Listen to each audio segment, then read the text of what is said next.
Me and Pierce were talking about Transformers 2, and that was the last one with Megan Fox, and I said that she wasn't in the other ones because there was some sort of problem, and I said it was something along the lines of she called Steven Spielberg a dirty Jew or something. Don't quote me on that because I know it's not the exact lingo. That about killed Pierce. TJ confirms that Megan Fox. What was it about? She said something pretty close. Dirty Jew. Let's see. This is an article from 2011, about a year ago, when news broke that Megan Fox had quit Transformers 3 because director Michael Bay was verbally abusive towards her. Questions began to arise as to who would fill in for her. She said, in quote, "That dirty Jew Steven Spielberg." Oh my god. That's even worse than I thought. Holy shit. Holy shit, Megan Fox, you can't say those words. Megan Fox, why did you say that? What's Who did weird? you say that to? That they're not a good friend. What's even more weird is Ben thinks she's hot again now. Man, I can see your pants. Let's see. She did compare Michael Bay to Hitler in a magazine article. That's fucking nuts, dude. That is actually true. And then she said, "You know that Hitler thing Steven said? Fire her right now," said Bay. Wait, no, did she really say the other thing? She did say that Steven said, "Fire her right now." She said that about Michael Bay, though. Yeah. And then Steven Spielberg kicked her off the film and then she called him a dirty Oh my god. Where does it say dirty? I need to read It's it. right there. This is from a Serves legit... as a remembrance of the Holocaust. No, I just made that up. She didn't actually call him that, Pierce. His face is glued to the screen. I really hope that she called him a dirty... Dude, she would be out of Hollywood if that ever happened. Mel Gibson is still a thing. Is he? Yeah, he's about to direct he's directing a new movie coming up. Megan Fox. Yeah, but it doesn't mean it'll be call super Steven successful. I mean... Spielberg. It looks interesting. I'll see it. A Jew. I won't pay for it. Though. What did she say then? No, it's because she called Michael Bay Hitler, and then he was like, "Hey, World War II is relevant to my culture. Right. Can you fire her?" Oh, okay. Oh, Yeah. and then she was like, "Shut the fuck up, you dirty." No. This None is of Megan that. Fox talking to Steven None of that. Spielberg. We're gonna get a cease and desist and end this podcast because Megan Fox. Dude, he's got that ET money. He would have shut us down in a heartbeat. Yeah. Steven Spielberg's in the room with us. Did Megan Fox call you a dirty? Okay, he's giving me the thumbs up. He's not hot mic'd. All right, he left. You're right. If we have Steven Spielberg here, we're just not gonna mic him. We're not gonna be professional about it at all. No. He's just here to hang out. He just kind of showed up. We weren't prepared. He's really just that guy. No. Yeah. He doesn't want people to know he's here. We're casually friends. Yeah. The other day, me and Ben were watching, or Ben and I were watching the Howling 2. Oh my gosh. And there's a weird kind of sex orgy scene in it. Which one? And I can get behind yeah, it. no, I can but get when it behind first it. starts, the first one when Caligula it style? introduces the sex cult thing, Mm-hmm. and I said, "Oh wow, very eyes wide shut." You're pissed about this still. I wasn't pissed about it. It was just weird because Ben was joking with me. I knew that, and then he's like, "Yeah, it's almost like that guy that directed it, was watching The Howling too." And I was like, "You just referred to Stanley Kubrick as that guy." That guy. That guy who directed Eyes Wide Shut. I'm like, you do a fucking movie podcast, and you're just like that guy. Yeah, no. I wasn't mad, but it just is I love that, the idea of that. Yeah, can't remember his name, but he did Spartacus, which is my favorite movie by him. Oh man, who's that guy? Yeah, so hey, we're the Target Audience Podcast. Okay. I'm your host, Ben, joined with wonderful co-host, TJ. Hey everyone. And other co-host, Pierce. That's me. Yeah, we're back to those awkward introductions. Yep, Yeah, right we still can't do it. Nope. One day we will, but not today. So hey, welcome back. It's been a while. It's been a little while. I mean, we did a Halloween special, and then we went to the second Halloween special, and then I ruined it. So now we're recording our new start again on the podcast. Which is good. I think we were just cursed. Yep, it was cursed. It was just a cursed episode. It was a cursed episode. You can't talk about Michael Myers and not expect Yeah, to get there's cursed. 10 minutes of the cursed episode in existence, right? Season Yep. of a Witch. Yeah. You'll never hear it. You'll never We hear might. it. It's Maybe not. there's gonna be a creepypasta about the Lost About Target the Audience the podcast cursed tape. episode. Yep. You can only hear it in the movie. You could hear Squidward's suicide. Oh my god. I remember know- the Squidward yeah. suicide. I haven't heard that in ever. It's been a hot minute. All right, so yeah, we're right back at it again. Let's just kind of jump into it. Non-movies aside, have you guys been into anything interesting? Let's start with Pierce. Oh shit, I'm drawing a blank. Nah, I mean, you All gotta... right, we'll loop around. Let's go with TJ. Yeah, I mean, aside from, we've been watching a lot of movies. We have been. Like, we were in the horror mood hardcore throughout October. Still are. Yeah, I mean, I'm always... 4 days into November, I think we watched 3, so... I'm naturally a horror fan, so, I mean, we're going to watch them regardless. But you know what I mean? Like, we were really ramping it up. Yeah. It is my favorite genre. Yeah, and, like, When it's done well, it's done very well. Yeah. I've been busy There's a lot of bad horror movies out there. There are, but I haven't appreciated. That's really disappointing. I like... Yeah. Well, no, some of them are so bad that they're good. Some of them are There's a lot of mediocre ones. And that's the worst. Where they don't accomplish anything. That's the worst than being bad, cool, though. It's sort of cool, though. I feel like Ben's gotten more into heart. Well, you've grown an appreciation for it, like, the older you get. Yeah, definitely. So it's kind of cool. The last couple of years, I've really It's kind of cool though because you've had some good pointers and directions to go. So I mean, you've definitely been able to appreciate the genre, especially as of late. Yeah. I've been getting some good finds. Yeah, I've been hunting and seeking. And then there's the old ones too that I grew up watching where you've never heard of. Like fucking 13 Ghosts. Yeah, 13th Ghost, man. Have you seen that? I have not. Oh my god, we're gonna get into that. It's such a weird fucking movie, but we'll come back. But I've been watching a bunch of cool fucking movies, and I can't wait to talk about the ones that I've seen. Nice. All right. But I mean, aside from that, just been slammed at work, getting over that. But writing music, watching movies. That's about what I've been up to. Well, we can put a plug in for your the song you just put out. Oh yeah, well, I mean, I put it out on Facebook. Put it out on Facebook, but you know, new song. Well, it's a song I've been sitting on for a couple of years now called "Creatures of the Night." Oh, I didn't even post that. I thought you were talking about the new song that we just recorded. Oh God, is that what you wanted to play? Oh, well, I was playing "Creatures of the Night," but I was gonna keep it a surprise. But yeah, we have two originals coming out. Oh, I guess you guys are trying to make me re-jumpstart my rap career. Or should I say Queso Blanco's rap career? Yeah, his friend Queso Blanco came in here and we recorded a song. Yeah. TJ's behind the funding of it. Yeah. But Queso Blanco is the talent. I guess if you really plug in stuff, yeah, that's a thing. Look out for that on But yeah, no, Ben and I on the channel. The Emmys. But now Ben and I Grammys? Grammys are music. Grammys is the music. Catch it at the Grammys. You can get a streamy. We will drop it off the Grammys. Yeah. First song to win a Grammy on the night it drops. Have any SoundCloud songs actually gotten an Emmy? I think some Chance the Rapper always posted stuff on SoundCloud. But was it like were they never? SoundCloud all of his music is free. Never that version. Yeah. He started on SoundCloud. It wouldn't be a SoundCloud original because by the time you're that big and nominated for a Grammy, you'd already have a massive producer behind you and a label. No, but are there any no names? Chance already. He would always put his music on SoundCloud even when he got big. But I'm talking about like when he won the Grammy, it was probably a version that was like recorded professionally. Well, yeah, no, he recorded professionally and put it on SoundCloud. Oh, okay, I got you. Because he doesn't have a label. Does he have a label? No, he's not part of a label. He always talks about it in songs, or at least in that album. I thought Ben was talking about the SoundCloud rappers that have like a bunch of face tattoos and record in their like shower. Like Lil Xan. Yeah. Lil Xan hasn't won anything, but not yet. But he is very rich. He's very rich now. You see that he one? Probably records on a real studio now. Lil Pump. You see that one meme? He might win one for fucking that Kanye song just because Kanye. They just throw him at Kanye. You see that one meme with the picture? I think it's like Lil Xan and next to like a Boy Scout. No, it's next to. I think he was dating. That's Lil Pump in the Boy Scout or Miley Cyrus's sister, whatever the fuck her name is. Yeah, they were dating. But there was a picture and it's like an awkward kiss, him kissing her on the cheek. And it's an awkward kiss, and it said something about like when the new waitress at work is dating the dishwasher. Oh man, yeah, about killed me. Yeah. That's great. So let's look back to you, Pierce. Have you had any groundbreaking new personal life changes?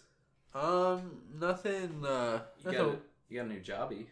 Yeah, I got a job. That's boring. It's call center stuff. No one wants to talk about that. Oh, I feel you. I just thought we had to talk about it. But it's there. It's a bullet point. It's something that happened during our time. Something that happened is I got a It's job. now chronicled so that you can you can go back and listen to old episodes. Like, oh, that's when that happened. Yeah. Okay. Yeah. I recently, I am just starting on the phone. I had my first week. A lot of people want their money. they get real angry when you tell them you don't have it.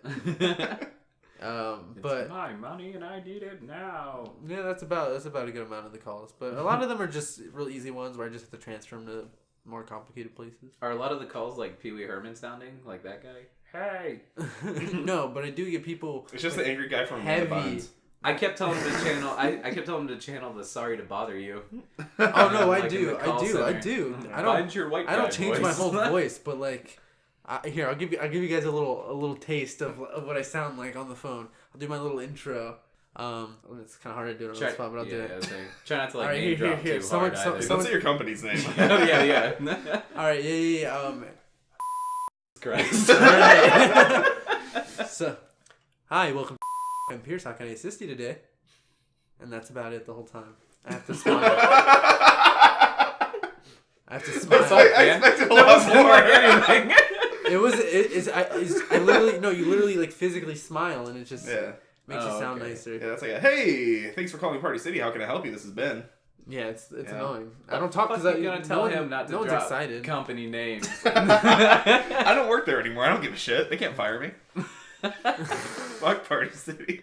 All right, cool. So about my life, thanks for asking. I bought a house and that's about it. Let's keep moving. Yeah, but that's really cool, man. It is. Good. I can't live in it. House? Wait, you bought it? Yeah. Oh, that's big adult stuff. Yeah.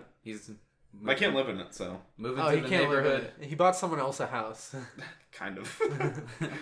No, Ben's work. He's eventually does stuff for the community. He built. I'm helping a disabled man.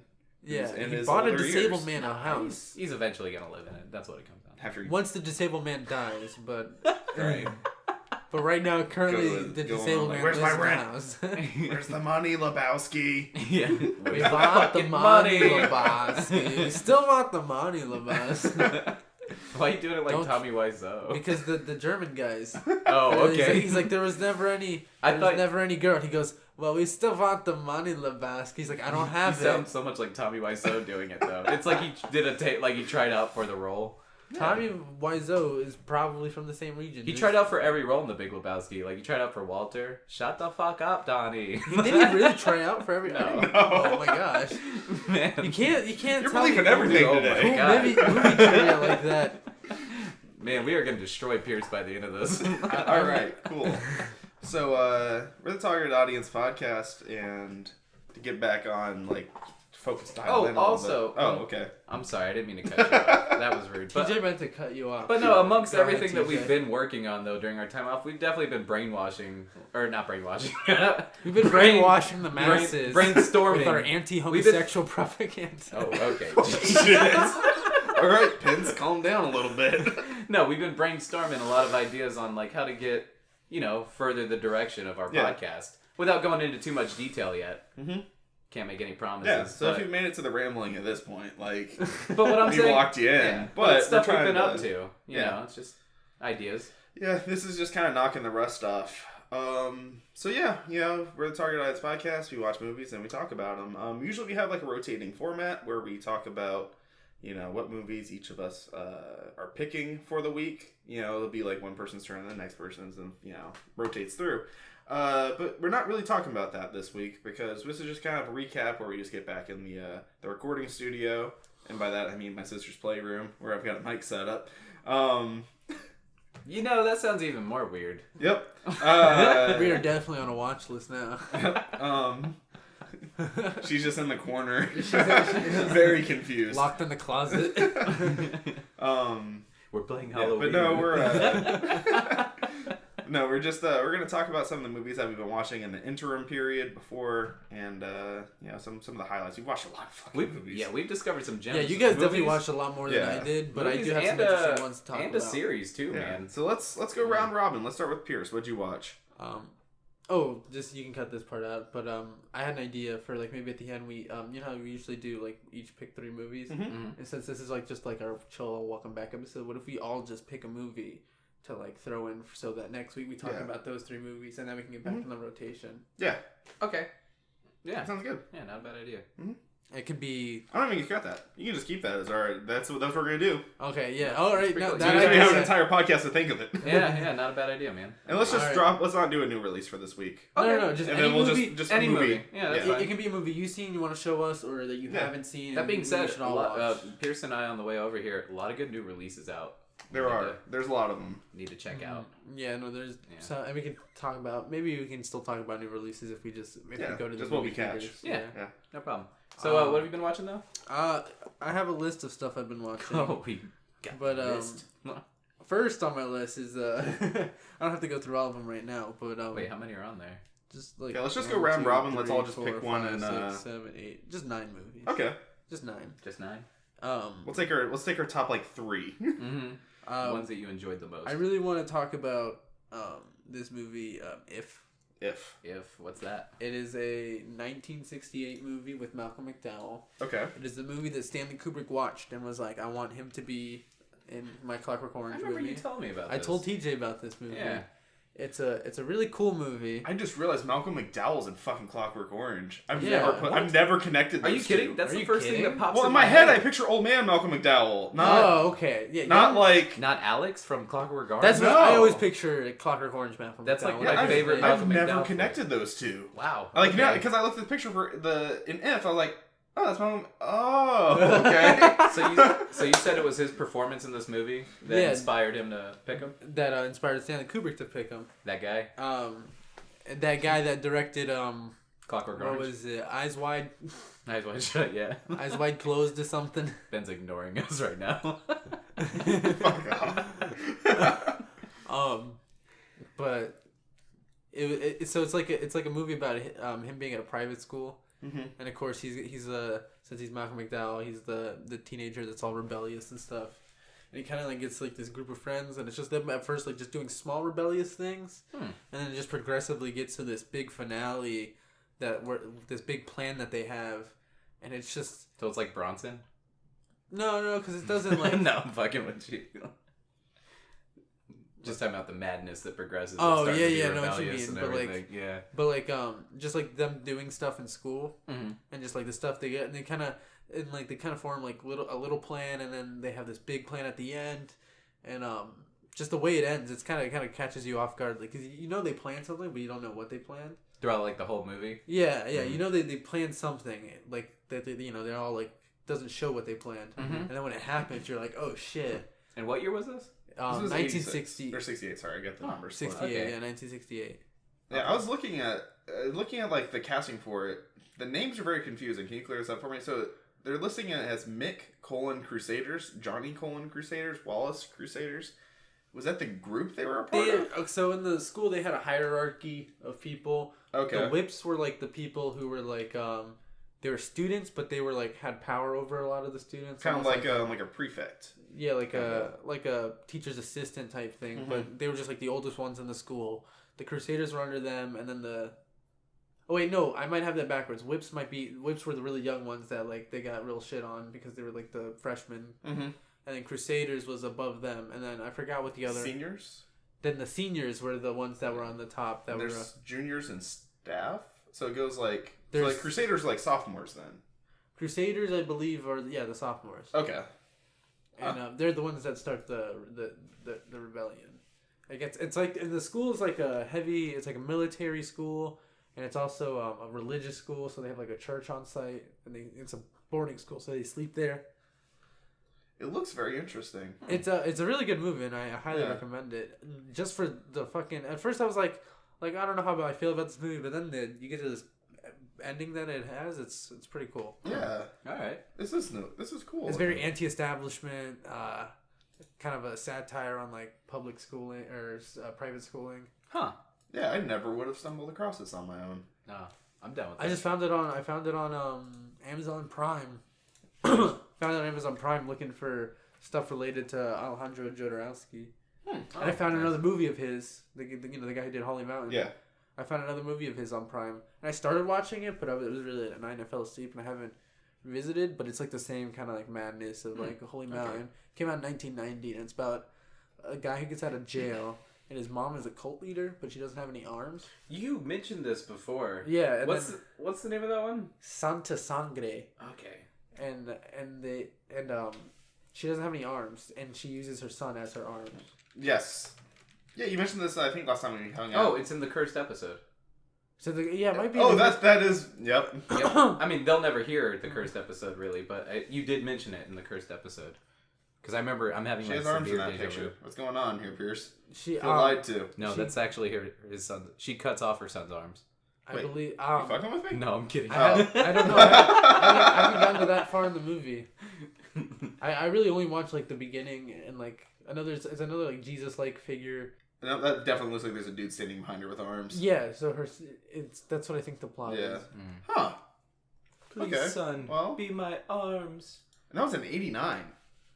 Yeah, it said 1990 on Amazon Prime, but 89 is probably more accurate. That's really... That feels more recent than it is. Yeah. Especially given Holy Mountain was in the 70s, wasn't it? Yeah. Jodorowsky has a movie in from 2013. Really? Do you think he's kept his visual style? Pull it up on IMDb. Artistic there's a documentary about him called Alejandro Jodorowsky's Dune. I know, man. Reading that whole story, and it was it's a documentary about it. That would have been something. But go down to director. He's still alive, right?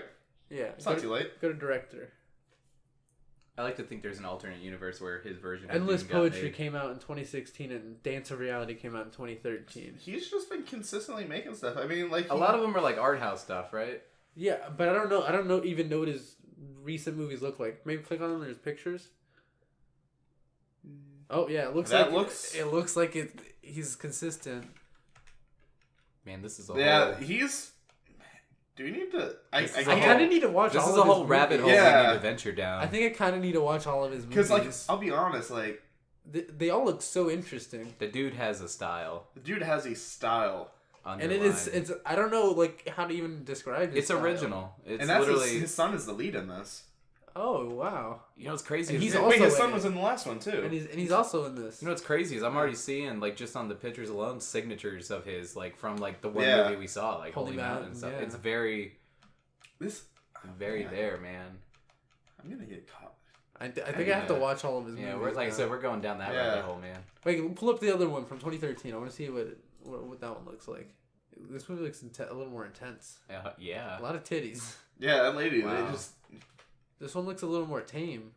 It does look a lot less. Oh, okay. As we get to cultist with bone staff, and then man walking with a giant gilded red heart.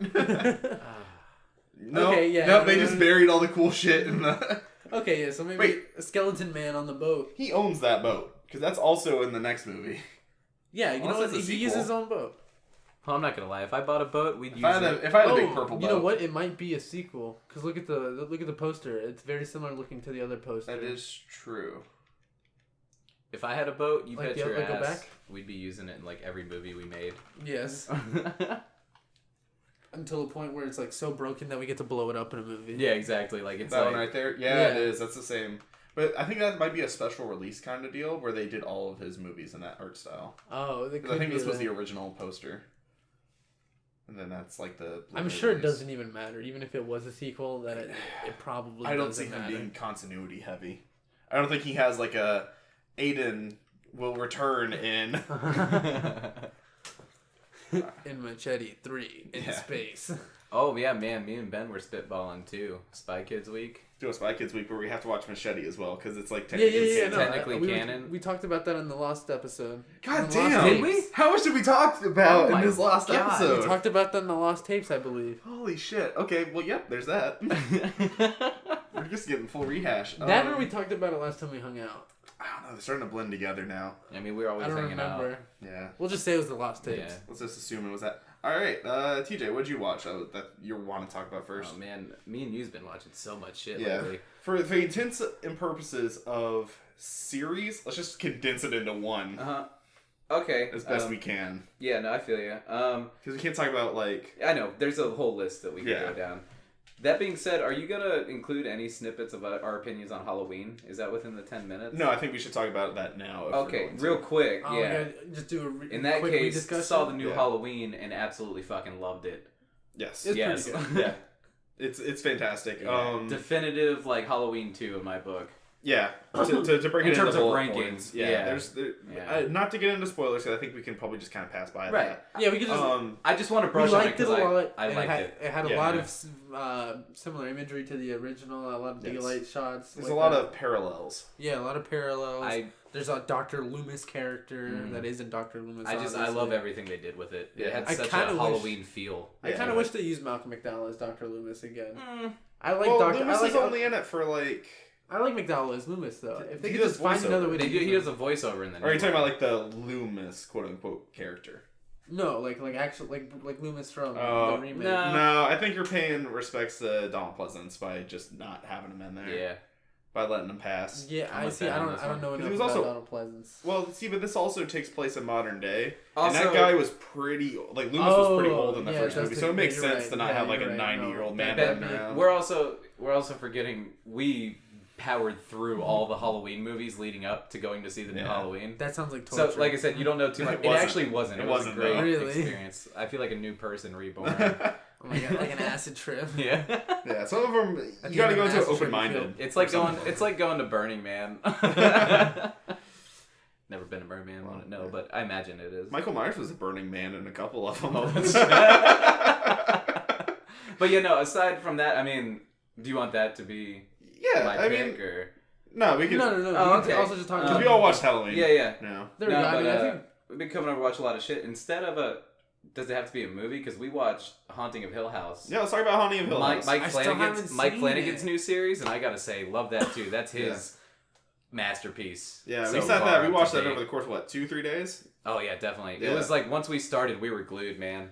I gotta watch. I started watching the first episode again. It's extremely well done. It's really well done. It's really clever. It's well done. It's got some amazing camera work. It genuinely scared me at one part. It did. Like, it legitimately just completely caught me off guard. I've never been genuinely scared. The writing is good. Or TV show. The writing is good. It's not, you don't see it coming. It's so out of place in the scene that it's in. It's not even just a great ghost story kind of thing. Like, it's a great drama series. It's pretty good drama. It's got really good writing. I hear there's a little background ghost. There's a lot of background stuff. I plan on eventually rewatching this again. And there's a lot of rewatch value things you can pick up. As a transformative ending. Like, if you...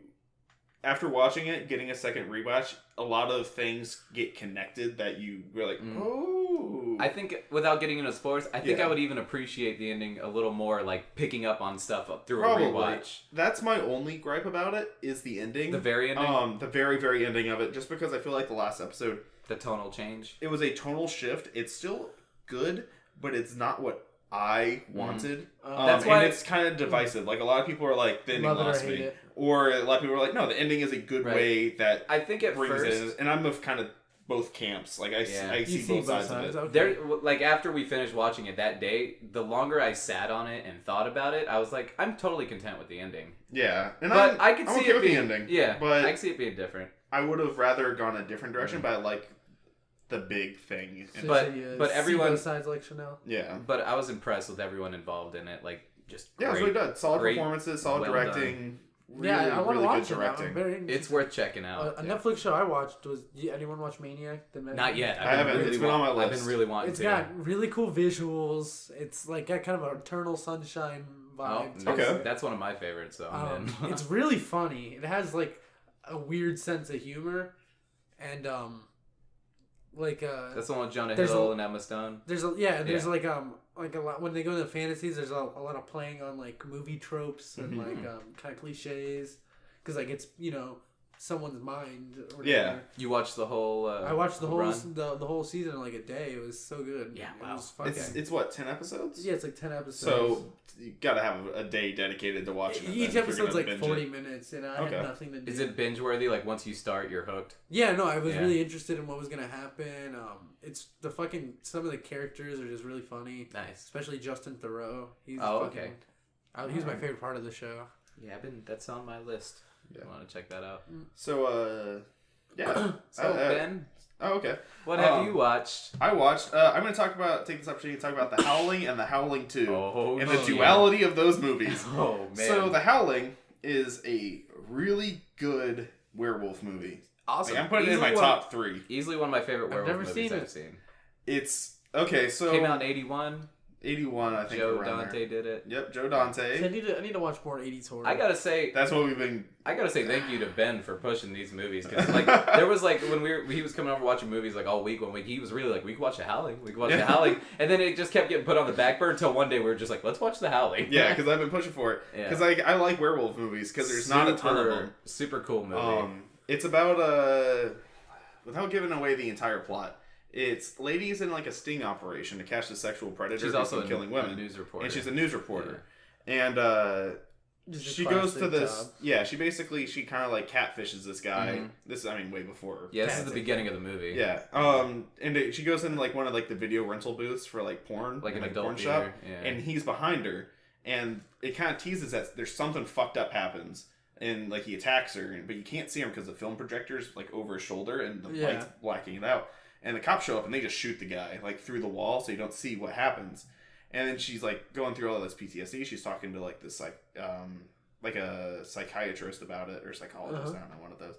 And he says, "Hey, why don't you go to this like retreat where you can just kind of decompress and get back to normal you." That sounds nice. Yeah, so her and her husband go, and they go in this place, and then weird shit kind of starts happening because they realize it's a bunch of addicts and like weirdo people. Oh, it's like an asylum almost.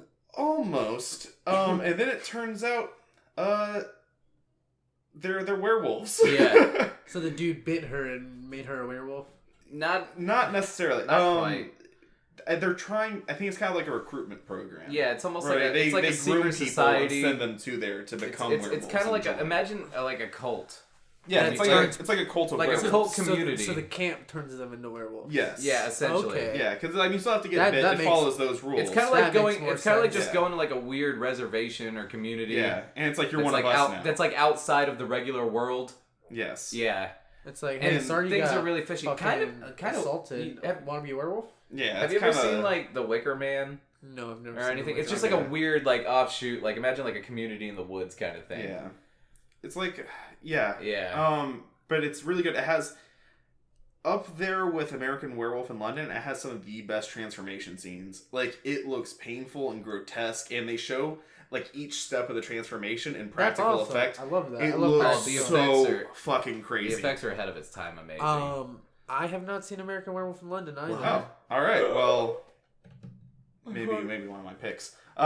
We were just talking about that, and before we watched The Howling, Ben was like, I gotta pull it up now, because we were saying how 80% of a werewolf movie depends on the transformation. Yeah, like if it looks goofy, it's gonna be ass. Yeah, like it's like the importance of the transformation is key. That's a really good note for anyone wanting to make a werewolf movie. And Ben, have a cool transformation. Spend your money on the transformation in the suit. And we mutually agree, American Werewolf in London, hands down, one of the coolest.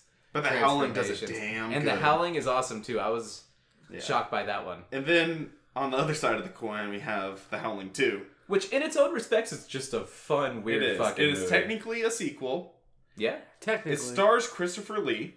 Ooh. That one. Mm-hmm. Oh, I know this movie. Yes! I know this movie. Wait, what JonTron talked about it. JonTron did talk about this a couple years back. What do you know about this? I know a lot. Because I knew very little going in. It's like, shit crazy. Isn't he like a... Oh, I don't remember. He's like a werewolf hunter. Yeah, that's what it was. I was going to say, he's either like a Van Helsing type character. No, he's like the Van Helsing of werewolves. What did it say on his business card? It was cult like investigator? A cult investigator. Yeah. Which is a cool job title. And, yeah. I remember it looked goofy. Yes. Goofy is so it's about... He's like, hey, plot of first one very loosely ties in. And then he's like... And then a character is like, hey... I want to kill werewolves now. And he's like, all right, cool. Let's go to like Yugoslavia or wherever the fuck it is. And it's like, there's this like werewolf festival. Yeah, and then they go and there's this werewolf cult. But there's this weird. The director, I swear, this is my head theory, is that the director did not know what rules were vampire rules and what rules were werewolf rules. Yeah, that's awesome. It's like okay, so they dress in leather. They only come out during the night. And they love, like, doing sex stuff. And, you know what? I'm gonna go and also garlic wards them off. And holy symbols. But also silver bullets. There's a lot of weird shit. I'm gonna do a mild spoiler, too, and say, not only that, also incorporates warlock powers of, like, sucking out youth or some so shit. A werewolf now has the ability to suck the youth out of somebody. To Never seen that in a fucking werewolf movie. And they're the weird sex scenes are it's like they're not even werewolves, they're just people with like a bunch of hair glued on them, and they're barely sex scenes too, because it's just a bunch of like it's just topless dudes going like dudes and chicks scratching my back, but they're doing like vampire hisses. Yeah, it's not so werewolf. You said this howls. one was better than the first one? No, it's in a way different category. It's its own thing. Put it this way, it's not good. We were reading it's American Psycho 2. Yeah, let's do that. Except this is better. Yeah, but you'd want to watch. But what's actually really funny, we were reading some facts about the movie, and I read that Christopher Lee, he collaborated with Joe Dante on Gremlins 2. Joe Dante, the guy that did Howling 1. Yeah. The first one. And it said, like, this thing we read that Christopher Lee, the first thing he did on set was apologize to Joe Dante for doing the Howling 2. Oh my gosh. Yeah. Like, and when you watch it, you're like, I can see why Christopher Lee said that to him. Yeah, I get it. I get it 100%. You know what? Speaking of werewolf movies, a really good transformation scene in, you ever seen Wolf Cop? Of course. Wolf Cop's fucking amazing. And Wolf Cop 2. It's not as good, but it's still fun. I never saw the second one. Oh, it's worth checking out. It's cool. Yeah, Wolf Cop is one of those ones where I stumbled across it, and I'm like, Wolf Cop. Wolf Cop. Yeah. I even showed my dad it. My dad fucking loved it. I revisit it from time to time. The transformation scene starts with his dick. Yep.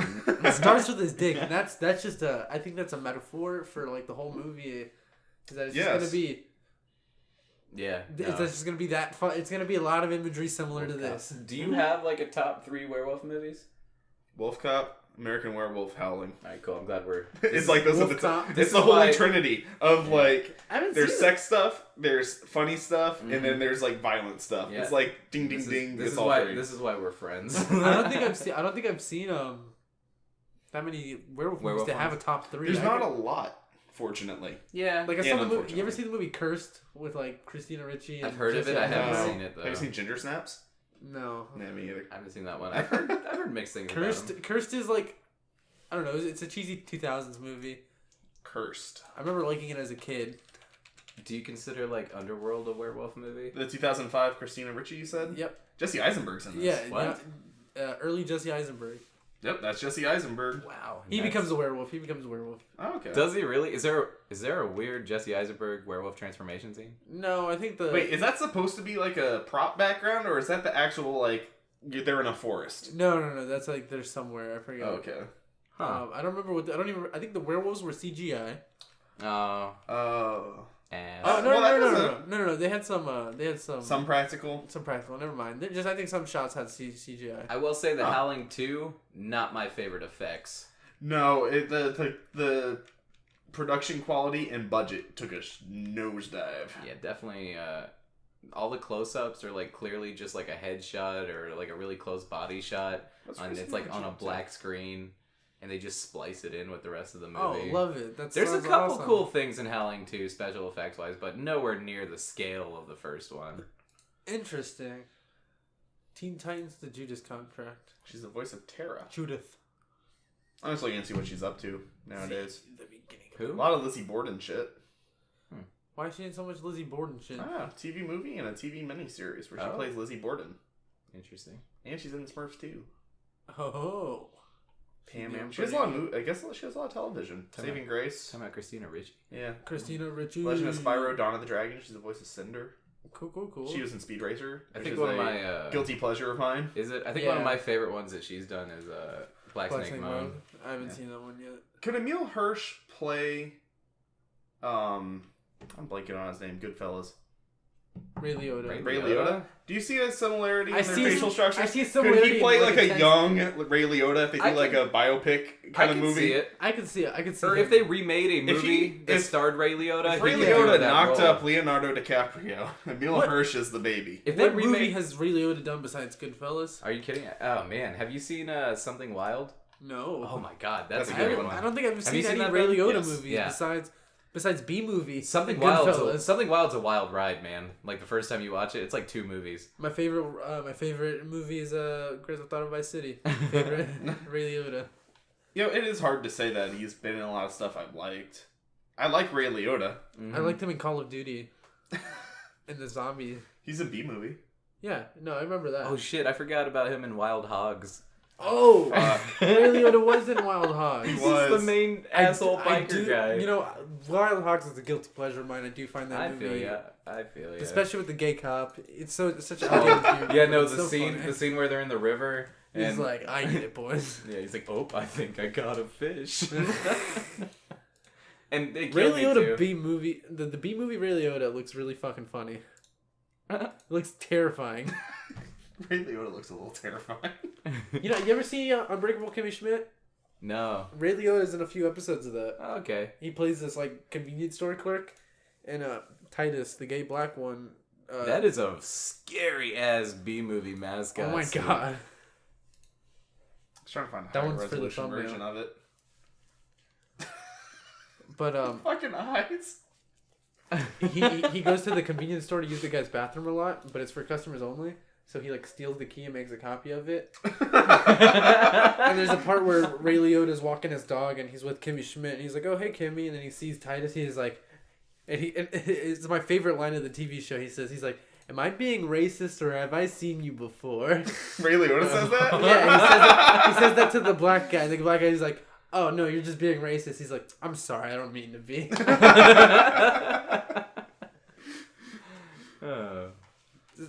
Unbreakable Kimmy Schmidt is actually a very funny show. I watched the first couple episodes of it. A lot of people didn't like it. I sat, it gets really funny the more it goes on. I got a couple chuckles, but it just wasn't enough to grab me at the time. I watched it when it first came out. It's kind of like 30 Rock-esque. Okay. Where it took a minute or two to find its footing kind of deal. Yeah, but it does get very funny. Especially when they have a Jeff Goldblum on as like this Dr. Phil type character. Okay. Really? I didn't realize that he was in it because I like Jeff Goldblum. So the later as an seasons, actor, they got some good star power in there. Yeah, they did. David Cross is in some episodes. Be careful. But yeah, they get Jeff Goldblum as his Dr. Phil, and he keeps like plugging products like during their like interventions and stuff. Huh. Kind of like a Dr. Oz. Similar, kind of. Oh, yeah, like that. But he does the whole like, you're having this problem with your life, Oprah, Dr. Phil, all those. You know what? This would solve that problem, kind of deal. I will move it up in my ever-growing endless queue on Netflix. Yeah. I wish that they had like a cap off. Like you can only add a certain amount in your queue. It forces you to watch something? It does, because I just kind of go through Netflix, and anything that remotely interests me, I add it to my list. Now, if you hit 50 things on your list, it locks your account, and then it randomly selects one of the 50, and it forces you to watch it. To completion. If you pause it or turn it off, like it just comes back, it's like, nope, you gotta restart it. There's plenty of things I add on there when I read about it, I'm like, that's interesting, but not right now. Yeah. And like it's on there, and then I go through my list. I'm like, "There's nothing on here, but there is." I just recently started doing that. I have this. I have so much. That's how I was with games on Steam for a minute. I just started doing that. I never used my list, and now I just started using it. And now I have a fucking huge list of movies to watch. That's what I mean. I wish they could cap off. It's like I don't have enough self-control. If only we had a podcast where we like force ourselves to watch movies. But yet we still don't. Even then, like I pick other movies. I know. That are like outside of that. I've done the exact same thing every time. Yeah, there's this action like movie. Which one would I want to talk about with Ben and Pierce the most? I know. There's none of these on my Netflix list. There's this new Netflix movie. It's an action movie. It's foreign. It's with the guy who did The Raid. Not the same director, but the same actor. Mm-hmm. And it's got like really good reviews. It's like one of the best action movies of the last decade. And I was like, oh, and it's like the same style where it's a lot of hand-to-hand combat. Looks really good. I don't know what it's called though.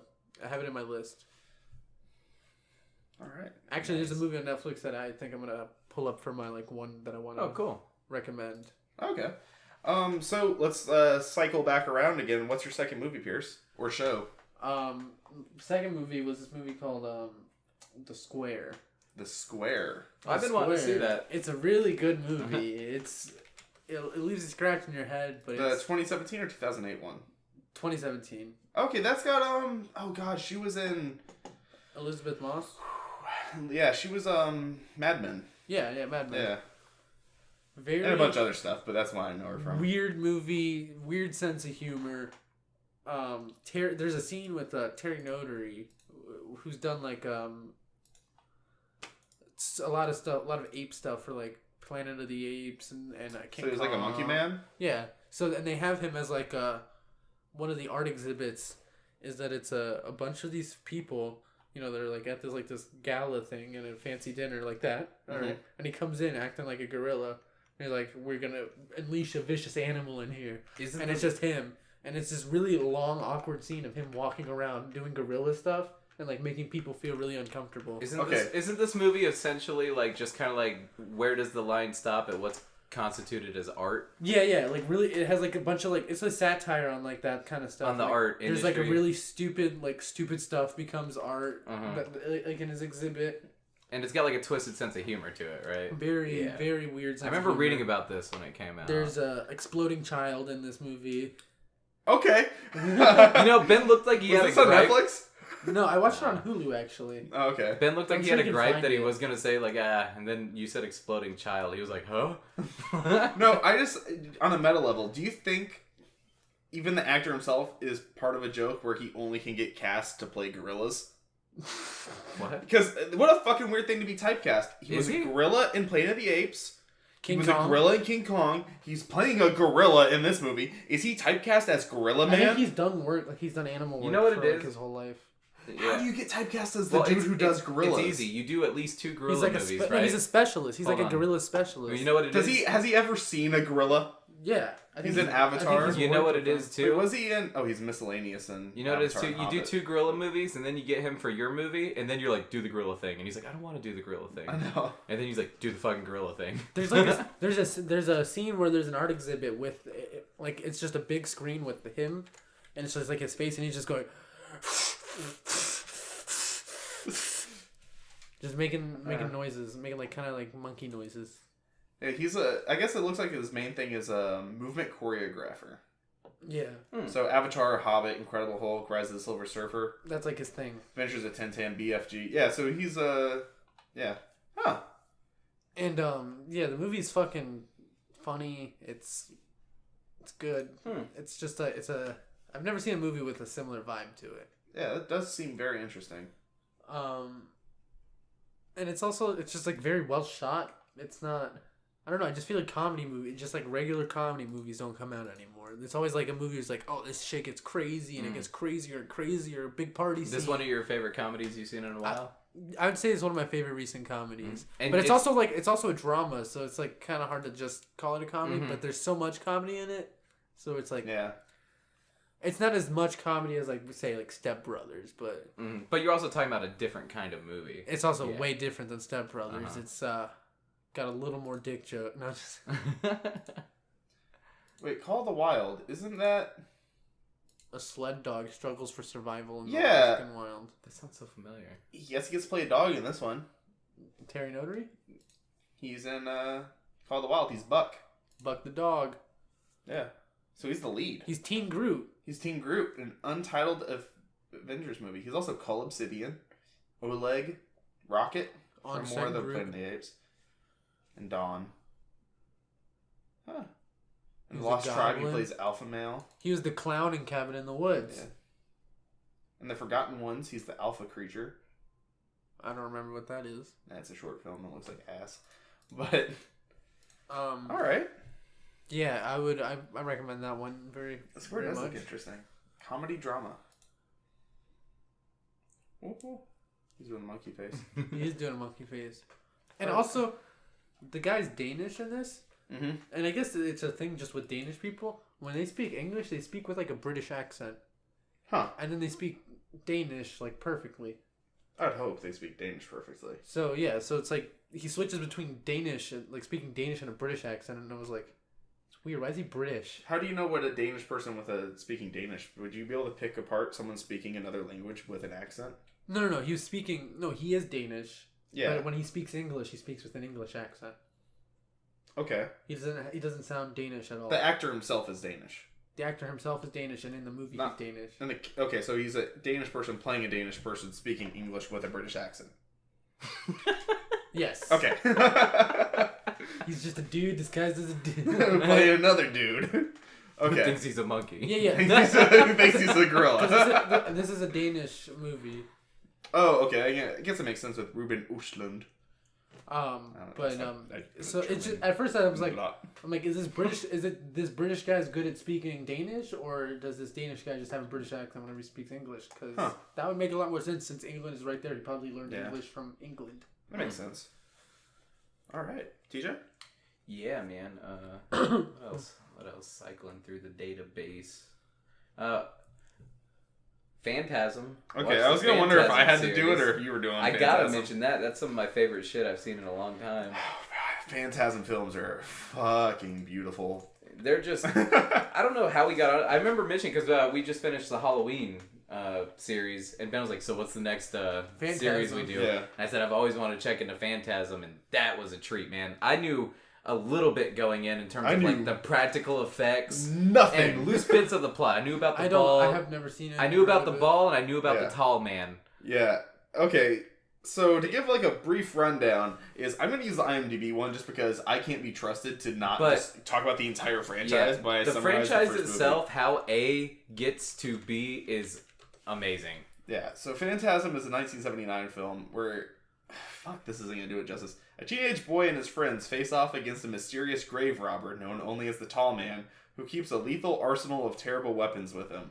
But that only scratches the surface. Cover because shit. as the franchise goes on, it touches on time and dimension warping. Oh my god! There's time travel. There's alternate dimensions. There's alien planets. In the first movie. There's what the fuck? Jawa. Not time travel. That comes later. But there's Jawa looking zombies. There's Jawa, zombie goblin. What the fuck is a dwarves. Jawa? From Star Wars. What? From Jawas in Star Wars? I don't remember. The ones like that they're the little Luke hooded creatures that they got black faces, little gold eyes. Okay, yeah, I know. That's like, a Jawa. See, I've seen Star Wars. I'm not like that into like that stuff. I'm sorry, guys. Fucking I didn't Jawas. think Ben's gonna have fun. The whole time we're watching Phantasm, we kept calling them Jawas. Kept calling them Jawas. But no, it's such a weird fucking movie. The progression, it's a weird franchise. The way and it's like first movie leads into second movie. They recast the actor that played one of the characters. Mm-hmm. Third movie picks up. They get the original actor back. But by the second or third movie, hold on. Let's reiterate too. The first movie is 22 Jump Street with Jonah Hill. Well, the first movie, yes. The first movie had a fairly low budget. The second movie had a way bigger budget, and by the third movie, there was a market for these kind of movies, and you could tell by watching it in terms of production value and the way it's done and everything. Yeah, like when you see a TV show. Also, but completely unpredictable, man. Yeah. And also, every movie picks up exactly where the other one left off. I like one movie. How these movies play out, you couldn't even guess it, man. And 4 out of the 5 movies ends in such a way you're like, where the fuck's this going? Like, it's like I know there's more movies after this one. Movies? They all are. They're all pretty solid. The last one is to me the weakest entry, but it has the heart of the series there, and it's still a good movie. The best one, fuck. 2 or 3 when shit starts getting really heavy. But the first one's a lot of setup. I will say 2 or 3. But like you can't watch the second one without watching the first one because it will make literally no sense. You have no fucking idea what's going on. I will say 2 or 3 if you have the precursor knowledge of being invested in the franchise. Like number 3 is the Avengers of the Phantasm universe, where it's like all the pieces have come together, and now we get to see the crazy shit get really. That's why crazy. We can't just recommend Phantasm 1. You if gotta you're gonna watch it. You gotta just invest at least the first 4. Really, I was gonna watch just the first 3 because now that you said. Well, the fourth is still great. It ends in the biggest cliffhanger of all time. 5. Okay. Yeah, and the actor who played the Tall Man, Agnes Scrim.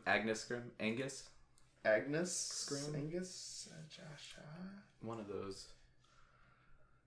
Angus Scrim. He's played this character called the Tall Man. Oh, that face is so haunting. The face that he makes. Phantasm Ravager. In 2014, he was in the... There's a 2014 and a 2016 one? What? It was filmed a couple years before it was actually released. But... Like I said, the last one, it's just really cool that it's there. Yeah. The first one is from 78. Wow. Yeah, there was big gaps in between each of the movies. 1998 and then fucking 2018. Yeah. Or 2016. Yeah, so like you can look at it and it's like, okay, so Phantasm. Oh, he's in John Dies at the end. He is. Oh. He's also in Dances Dances with Werewolves in 2016. When this series was done... Yeah. When this series was done, it was just more like, I want more. Like, they do so much world building and, like, ideas. Like, they just build so much on the ideas from previous films. It's so cool what they do with it. He's also in Wishmaster as the narrator. But yeah, Phantasm is absolutely fantastic. It's hard not to talk about the entire franchise, but just saying, it's like, if you like sci-fi, horror, borderline action. I would say horror comedy, though. Those movies have a very special sense of humor.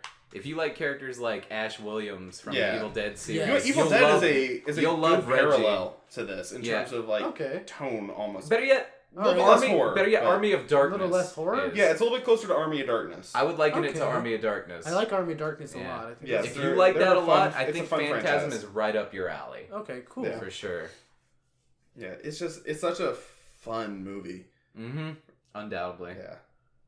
I'm glad we watched that. Yeah. Alright, Ben?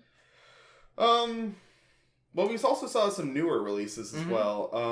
Tell me. I'm just gonna bullet point a couple of these off. I think I had it on my phone, but like we watched Venom. Oh. We all saw that. Yes. Yeah, recut would, and it hopefully is gonna do it wonders.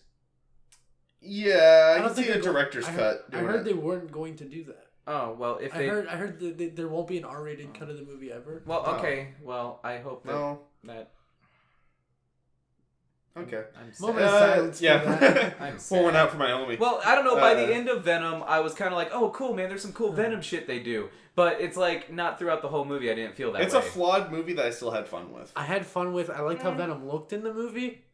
Like, yeah, as like the full. For the most part. See, I don't know. I like like when he was like in full form. Once he actually became Venom, he was a big veiny mess. It was cool. There was points where Ben was even leaning in, like, "This is not enough Venom in a Venom." It was like 45 minutes in. It's like he's still doing like prototype shit where he's just doing, like he's sending out like a Venom arm or like there's a weird uncomfortably long bike scene. And the fact that they chose, I kind of like the bike scene though. No, but I thought the bike scene was silly. I thought the bike scene was silly. It was fun. There was some shit though in that I think that like I said, towards the end of the movie they left some stuff in, and you could tell where they watered it down.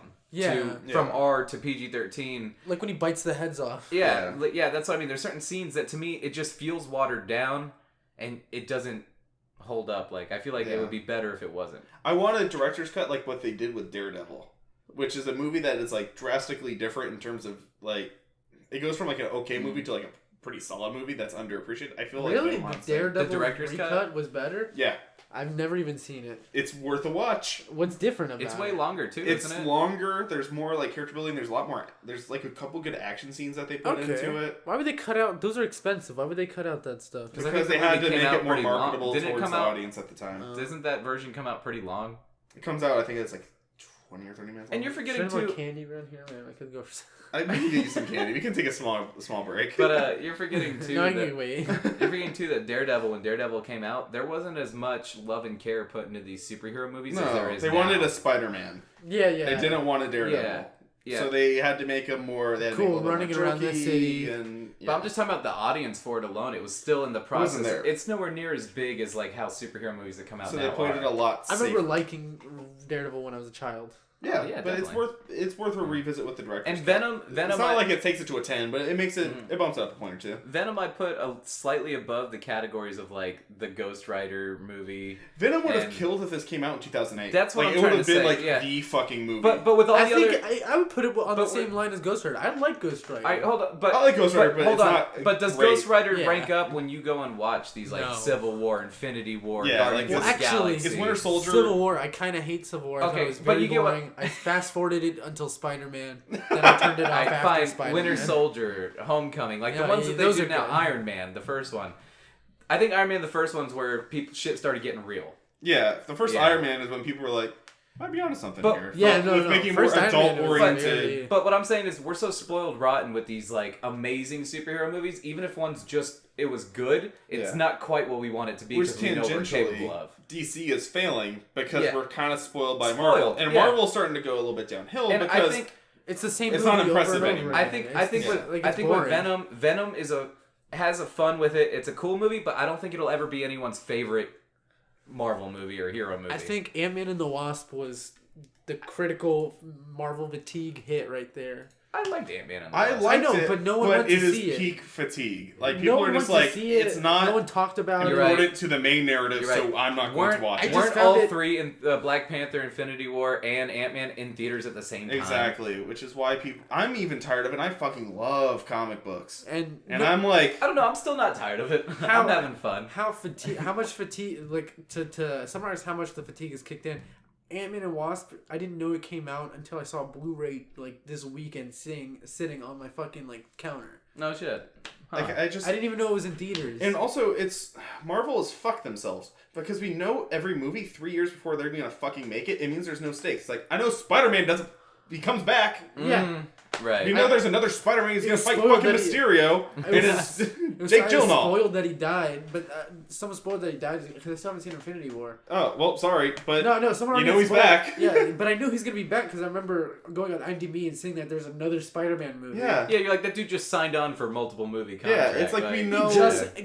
We know there's no real stakes to it anymore. It takes it away because it's like they fuck themselves on a meta level. They always kill characters and bring them back. Do you think that's I'm also waiting for Quicksilver to come back because I feel like he Would you argue that that's partially a consumer's fault as well, though? Because we're just so fucking gung-ho. Like, we can't have anything kept secret for, like, what's getting released and everything. Do you think people are gonna not see the movies because they don't tell us anything? I think if they can just not say anything. The hype is still gonna be there. If anything, it's gonna be more hype because they're gonna be like, hey, yeah, because don't fucking announce there's gonna be another Spider-Man. No, you're right. Keep that shit under wraps. You're right. I gotta see this fucking shit and just like drop out of nowhere. I think it would add obviously some better suspense to the story. Or don't announce it until he's back. So you essentially want more stakes thrown in the story. Yeah, because you want more wonder. I know there's another Black Panther. He's another fucking person who gets dusted at the end. Oh, okay, I didn't know that. I'm so sorry. But there's just like every fucking sequel movie that they have set planned is a character that is in Infinity War that may or may not be there. All right. You know, this reminded me of you brought up Black Panther. Literally everyone. Try to name one. Name a Marvel movie coming out that doesn't have us from Infinity War 2 with the ending. Don't name it then. You can't think of one. You can't. But speaking of Black Panther, God, I can't wait till like present day TJ here on the podcast. Suck it, Ben.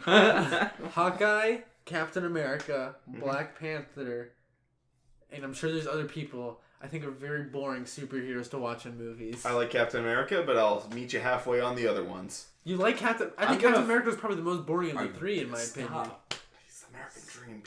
I think he's just a guy who took some magic roids and he punches people. But no, his superpower is being a super good guy. Hold on. Captain America 1. Like he's a hero, not a superhero. Captain America 1, when you watch like Rambo. it, I can see people thinking it's a little like slower and boring because it's got a lot to explain setting up for the other Avengers movies and stuff like that. It does, and I like the movie, but I can see somewhat what you're talking about of him just being a boring character. But by the time you get to Captain America Winter Soldier, you are crazy.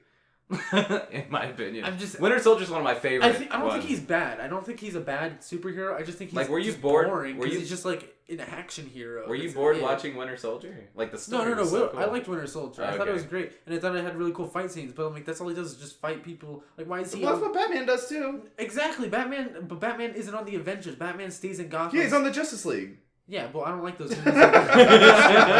Those movies are stupid too.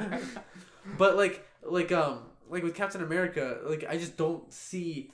I understand what you're saying. I don't see. Why is he on the same team as Iron Man and Thor? Black Widow, Hawkeye, and Captain America. They just punch people really well, and they're on the team that saves the fucking universe. He's the guy who makes people work together. President of the Avengers. Yes. He's the team captain. He competes with Tony. But really, his vice president. He's not a wide receiver. He's the quarterback. Is the Dick Cheney that really controls everything. I don't know about that. But all right. Because Captain America. What movies were we talking about? Captain America has no say really where they direct the Avengers because it's all Tony Stark's project. To an extent. Well, really Nick Fury, but you know. It's bounced around so many times. It's the funding is from Tony Stark. Half of the movies we've had, Avengers were only around for like a movie and a half.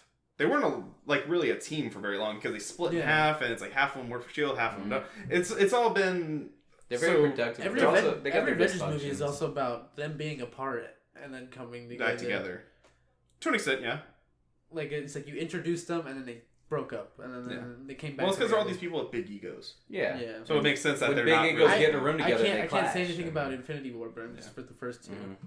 You should totally check out Infinity War. I've been meaning to. Yeah. I just have to watch. I'm not like excited to watch Black Panther. I'm sure it's a fine movie. I liked it. It's fine. Yeah. Like I'm sure it's like a good movie. That's the thing is that they're just good. They haven't like impressed me like. But Infinity War, the last one I was. But I want to see Infinity War because I heard that one would like actually blew everyone out the water. You just gotta bite the bullet. Just go ahead and put on Black Panther. I'm trying to think. The last one I was really wowed by. Is that the last one you need to see? Before, like in the succession. Yeah. I had a lot of fun with the first Ant-Man. But I wasn't wowed. I'm trying to think the last one I was wowed Guardians of the Galaxy wowed me because I knew very little about it going in, and it was just so cool. Yeah, I could see that. I love the style. It was a different direction than a lot of the other Marvel movies. I don't think anything will ever top the first Avengers in terms of like, holy shit, they did it! Seeing them on screen for the first time, that's I have a huge boner for Spider-Man. I love Spider-Man. Homecoming was really cool. Homecoming, I really enjoyed Homecoming. But I have a bias with that because I love Spider-Man. Did you like the Andrew Garfield Spider-Mans? The Amazing Spider-Man? I don't like them as much. I don't think they're like I don't rewatch them, but like I had fun watching them just because I just love seeing Spider-Man. Amazing Spider-Man 2 was one of the only movies I've ever like came close to walking out of. Amazing. I've never walked out of a movie, but next to that one was fucking retarded. Next to Amazing. The first one, I was pissed. The first one, I was like full volume, just like what the fuck is this shit? Actually, that's next to Amazing Spider-Man 1. because I remember going to the movies watching Amazing Spider-Man 1 with you, and like you were visibly pissed at certain points, and then you were like, fuck this shit, I'm not going to see the second one. The second one comes out, Ben sends me a message like, you want to go see it? And I'm just like, only if you behave. Like, yeah. I still enjoy seeing Spider-Man on screen doing Spider-Man stuff, like saying jokes while he beats up people. Yeah. I won't watch those movies. Well, you know what it is? I think, man, I haven't seen Amazing Spider-Man. Andrew Garfield was a fine Spider-Man, but did you think Andrew Garfield was a fine Peter Parker? I thought he was a little out of the character. See, I thought he was a little too cool. He's a fine Spider-Man. There's so many issues. He was a cool. He was too like Robert Pattinson-esque. Yeah, I don't like the Raimi trilogy does a lot of things well. It does a lot of things poorly. I think he was a good Peter Parker in the Raimi trilogy. Yeah, but he was a less good Spider-Man because he gave up. He was a fucking pussy bitch. And then we've got Andrew Garfield. It's like, okay, terrible Peter Parker. Terrible Peter Parker. Pretty good Spider-Man. Then we've got Tom Holland. Decent Peter Parker. I like the direction. Spider-Man, but he's too reliant on Tony Stark as a narrative force, and also he's not. But that's not Disney, his own person. That's Disney, you know, being. But like, it's you gotta have everyone in the movie. I know, but you can say it was Sony's fault for the other ones, but he's not his own thing. It's like he didn't build his own suit. He didn't build his own shit. He's reliant on Tony Stark. He's not a super scientist in his own right. Well, that's why I like in Homecoming when he has to ditch the fancy suit and get back into like his like proto suit. But the fact that really cool. And it was just. But the fact that he was so reliant on Tony Stark for as much of it as he was, like he's not like the sole. Boring. He's not the sole creator of his own thing. Because he's always been like the homegrown superhero, the one who did it because he wanted to be a good person, not because he worked for SHIELD, not because he had the super serum, he worked for the government, not because he wanted to build a suit. No, he was a guy who had good powers.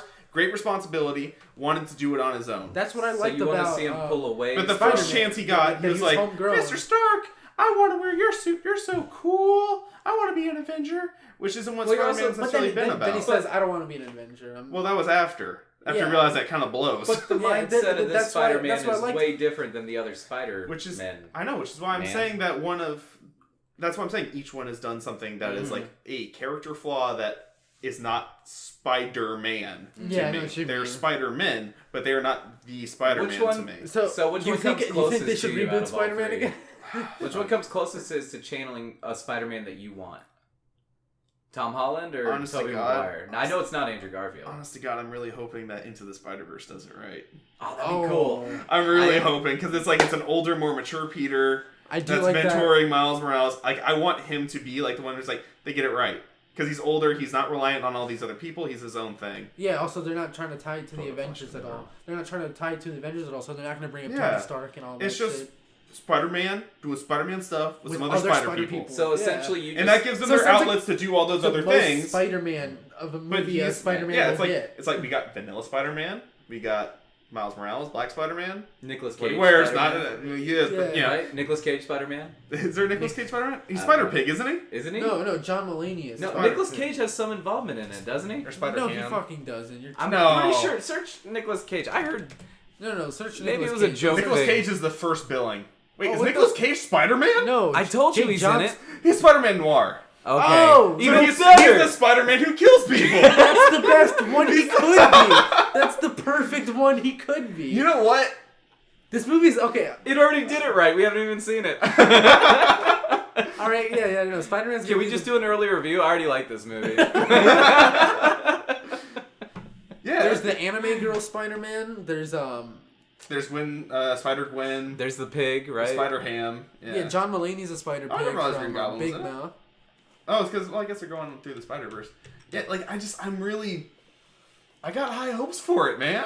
I think this is, I'm cheesing mad hard. I think I really want to see this movie. Yeah, when does it come out? December 14th. Okay, that's not that far away. That's a month away.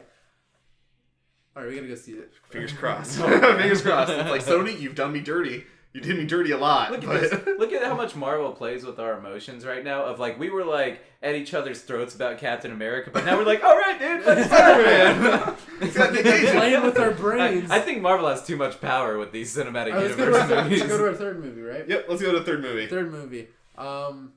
Someone else talk. I need to defer to my list. All right, TJ. Third movie, a fun one we watched when we kept the slasher vibe, Sleepaway Camp. Fuck, I was about to talk about that one. Were you? Okay, do you want me to pick a different one? No, you're good with Sleepaway Camp. Sleepaway Camp was fun, man. Just a great satirical take on a slasher movie that plays out like a good slasher movie. I love that kid in there. That kid who goes from a 0 to a 10 incredibly fast. Like, he's talking about like, I'll beat you so hard your kids won't recognize you. Levels of just like aggression. My favorite. That sounds interesting. Wasn't that got me hooked? No, wait, that's not the movie, right?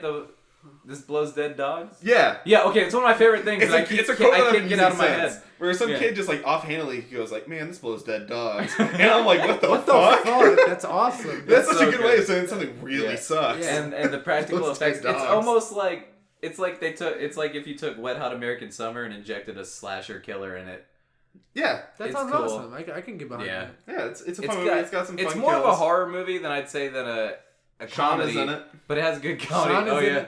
There's this dude that looks so much like Sean. He's just like Sean, and he's calling for Ben for help. He's like, Ben! Come here, Ben! Oh my god, that's right. Yeah, we watched it. We watched it. Yeah, we essentially established too, Ben is so common in horror movies. Ben is a common... You don't see it outside of horror, really, but Ben is a common name in the horror Just this past month alone, we watched Sleepaway Camp, which had a guy named Ben in it. Howling 2, and Night of the Living Dead. Ben. Really funny. Yeah, and there's been more. Yeah. There's a lot of Bens in horror. Spider-Man, Uncle Ben. Not really horror, but still there. Could have been. Alright. Could have been. But yeah, Sleepaway Camp is super fun. It's got a really good twist ending. Oh, the twist at the end. Don't even talk about it. Yeah. It terrified me. Hell of a twist ending. I walked in for the last few minutes of it. Terrified me. Yeah, you did. You show up for the best and worst time to show up for that movie. It was fucking creepy as shit. Hell of a twist ending. I want to show it, but I can't. No, don't show it. I can't show it because it's so much better if you didn't know. I had this one spoiled for me, but I still was like, what? Yeah, I had it spoiled for me ages ago, and I didn't remember until the twist happened. I'm like, that's what that's from. Like, it caught me so off guard. Yeah, I do remember you saying that. So I do know. And there's also a lot more we need to check out with the Sleepaway Camp movies. Definitely. I think there's 5 of them. Jesus. Yeah, I don't know about. I'm not in a rush to get to those. Yeah, neither am I. But it's they're fun. Yeah. Yeah. But, and you got a movie? Yeah, my third movie that I watched recently that I really liked was this movie on. I remember it came out a while ago. I wanted to see it, never did, and then it popped up on Netflix, and I was like, "Oh, I'll watch this." It's called Donald Cried. Donald Cried. It's just this movie where like this guy, he goes back to town. I think because like his mom died or something, or he's like getting something from his old house, and he sees his old friend, which is this guy named Donald, and it's a very who's in it? You know, he needs to borrow some money. It's indie movie, so it's like no one you would know. Oh, okay. And it's like very a lot of the humor comes from like being just very uncomfortable scenes. A lot of because this guy Donald, he's very awkward and weird. And you said it's on Netflix? Yeah, it's okay. I'm pretty sure it's still on Netflix because I watched it kind of recently. Shit. And he's like such a he's so like he doesn't have any he doesn't know social cues and like can't take a hint. Okay. And it's like it's really awkward and painful to watch. So it's a good offbeat comedy. Yeah, and it's got drama. Drama too. Yeah, so it's a good. It's like a fun indie flick. Yeah, it's just a fun indie flick, and just the guy who plays Donald is also the director, and he just that character that he builds is just so weird. And, and like there's like things you kind of like through conversation that you kind of find out like about the two characters' pasts together as like friends in high school. And it's like is that Kurt Russell as Santa Claus? Huh? You're seeing this. That picture right here. That's Kurt Russell as Santa Claus. What is he Santa Claus in? The Christmas Chronicles. Sorry, I didn't mean to derail you. No. I thought this was... This has caught my eye. I thought this was John Carpenter's Escape from the North Pole. I think Kurt Russell as Santa Claus is probably... Wait, is this just the reboot of Santa Claus? It looks very similar. Well, Ben, it's the same central fucking story. It's got Santa Claus in it. Fair enough. I guess he has to save Christmas in some way. Santa Claus jump in a car. I think Kurt Russell Santa Claus is probably the coolest thing that you could do with a Christmas movie. I think he's a very good pick for Santa Claus. I think what it is Kurt Russell's at a point where he refuses to shave that beard that he grew for Hateful Eight and shit. He's just like, I'm doing, and that's what I mean. It's like, I'm not. Bone Tomahawk I also watched recently. That's one I was going to talk about, yeah. Very fucking good. So, Ben, what's your third movie? All right, so I watched Bone Tomahawk, which is one we've all seen now, kind of staggered. Good movie. Needs about 20 minutes of wandering in the desert cut out, but otherwise fantastic. It still kept me hooked, though. Yeah, definitely. Still worth it. It's a great Western. I just think you could trim some fat. Horror. Yeah. It's like a horror cowboy. Horror cowboy movie. A Western Westerns are something that, like, I don't go out of my way to watch sometimes, but when I do watch Westerns, I appreciate them and I really do enjoy them. I want to go out of the way to watch And what's really cool is when you take something like horror and inject it in Western, I don't think that's done enough. And it's really cool the way No, it was really cool. And it was done in like a... it was done in a very... Like... It has a certain tone that the director always has with like broad. I like the script a lot. The dialogue was cool. The dialogue was funny. It had a very weird sense of humor. Yeah, very weird sense of humor. I really liked that the dad from Step Brothers was that one old dude in the movie. Mm-hmm. Yes. I thought he was I think he was my favorite character in Bone Tomahawk. He was an enjoyable character. I liked him. He's just this goofy old man that they take with them on this trip. Yeah. And like just the part where he's trying to get the last word with that one like sociopath cowboy. Yeah. And he's like, wise men don't marry. He's like, smart men don't marry. You guys are all married, so I'm the smartest man here. And then he's like, that's because no girl wants you. It makes it, and like he's like the only one who laughs. Yeah, it just makes it really uncomfortable. But yeah, that was Bone Tomahawk was yeah, fun. definitely. There's a scene in that where I still think about that one scene, and you know the scene I'm talking about in Bone Tomahawk. Towards the end. Yeah. When they get in the lair. Mm-hmm. Oh yes, undoubtedly. Are you talking about that? Yeah. Okay. Yeah. Oh yeah. I feel like that scene gave me like PTSD because I'd be at work and I'd be like thinking about I'm like, oh my god, this is a fucking terrible way to go. Randomly thinking about that scene. I like a terrible way to go. Jump ahead like 10 seconds, but I like the part where Kurt Russell tells him that like reinforcements are coming. You know? Yeah. And it's like so he could die knowing it's like with the hope that other people were gonna make it out. Yeah, exactly. It's like I'm like that was such like a good line. Guy. Like it's also like just a good guy thing. Yeah. And then when he says he's like, say goodbye to my wife, and he's like, I'll say hello to yours. Yeah, that was like it was really good. Yeah, like such classic. The chemistry humor between the main characters was really good. Yeah, no, they were a good little. And, Richard Jenkins' character and Kurt Russell's character really good, bouncing back and forth. I don't like Patrick Wilson. I really like that. I really like that one guy, the sociopath. The one he's like. I've killed the most Indians more than any man in this. He's like, what an ugly boast. He's like, wasn't meant as a boast, just a simple fact. He's just like a fucking like asshole. Mm-hmm. Yeah, he's such a piece of shit, but he's the piece of shit you kind of need. Yeah, and he's the piece of shit that you kind of like too because he's like so funny. Like he gets his hand cut off, and he's like, oh, you kill me. He's like, I'm just leave me to die. I'm too vain of a man to live as a cripple. Yeah. And also, speaking of, we mentioned this in a literal bullet point. He's also Racer X and Speed Racer. Oh shit! He is Racer X. I thought so. Like I pulled that picture, I'm like, that's definitely Racer X. He was in Lost. I know that. Yeah. But he's fucking Racer X. Racer X. Holy shit! It's weird how shit like this, like it's like 7 Degrees to Kevin Bacon. Like everything we talked about, I'm sure connects in some way. We really could. You know how many fans dedicated enough to connect everything we've talked about? Yeah, but we could do it. We could just do it Bone ourselves. Tomahawk had Kurt Russell, which he's also in that Christmas movie we just saw, which is on Netflix. Which is also Tim Allen, who was also on the list from episode 2. Oh shit! It does come together. All right, so do you want to guys get into like? Do you guys pick a movie that you want to like that we should watch for the next episode? Yeah, I'm okay with that. Do you want to take the lead? Did you have something in mind? You got one? I do have one in mind. All right, what you got? I hope I don't mess up the name. It's called The Other Side of the Wind, I believe. The Other Side of the Wind. Look that up to make sure that's what it's called. Make sure it's the right movie. Yes, with John Huston. In 2018. Orson Welles directed it. Okay. It's a lost Orson Welles movie that just released in 2018. Oh. On Netflix. Good pick, man.